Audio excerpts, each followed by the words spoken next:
Hey, Tim and the Galcom team. I'm here at a wheel, and I just want to thank you guys so much for partnering with us and supporting Every Village. You are such a blessing to us, and we appreciate you so much. This has been a great trip. We're about to start our second pastor conference, and so I wanted to share these videos to let you join in on the work that God's doing here. I'm here in the village of Yokata and Gobo, and you can see a water well behind me that Every Village drilled in 2015. And then this community just signed a SWC agreement, that Sustainable Water Cooperative Agreement, as a part of our well maintenance program back in July.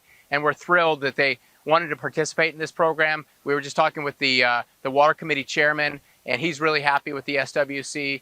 And this is a big community. There's 37 households that paid into the service agreement this first year, but he said that there's a lot more households that are using this water well. And so it's really servicing a big area. In fact, they said that this is kind of the last borehole or water well in this area before you have to go a long way to another village called Domeri before you get to another well. And so we were talking to also the ladies when we got here and just asking them how this has impacted their community, and particularly the water well had been broken before July. When they signed the agreement, we repaired it right then.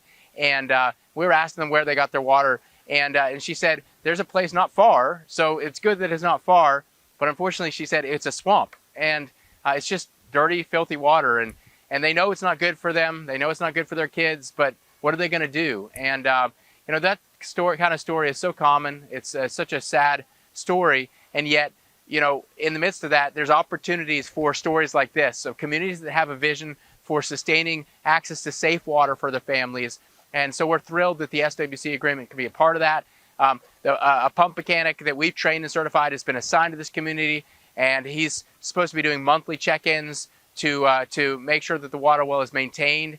And we were just educating the community here. They were explaining a small issue with this water well. It's nothing major. The well's working still, but it could turn into something bigger. And we were just letting them know that, hey, you don't have to wait for the water well to break all the way to call up the pump mechanic. They're here. You're paid the agreement. They're here so that they can come and maintain the well before there's a bigger issue. And so the ladies were sharing that with the water committee chairman. And this is part of that process of just educating communities that they don't have to wait for dire circumstances to have access to water.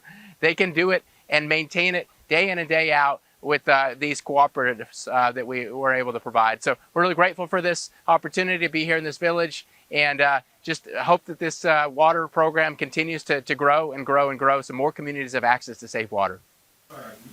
Yeah, I'm here in a wheel on the last day of our second pastor conference, and you see hundreds of pastors all around me, to my right, to my left, and these are pastors from all the different denominations in this area that have come together to worship together, to hear God's word, and to share testimonies of how God's moving in their communities. And so it's such an incredible way for them to encourage one another in the ministry and to keep going.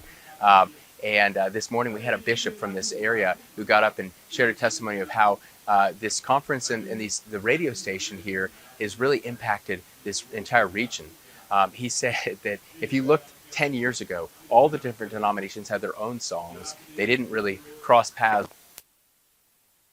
Today, there's a common songbook because of radio, because our radio staff has insisted on playing songs across, all the denominations so people can come to know these songs. And now the worship is united across these denominations, and there's one church here in this region. It's an awesome testimony, and I get to see that with my own eyes when I see the worship at these pastor conferences. It's really one of my favorite things to see, the people singing together and dancing together, lifting their arms up in worship to Christ. They're so lively, and everybody's participating, and that just doesn't happen often. And so I love hearing that, and this bishop went on to say that he's really seen revival happen in this area because this is such a musical culture. There's so many music composers that love creating new worship songs. Well, in the years gone by, he said that these composers would make wonderful songs, but then they wouldn't have any way to spread it to the people, to learn. So it would happen slowly, maybe on their family level or with the villages. But he said now these music composers are able to come to the radio station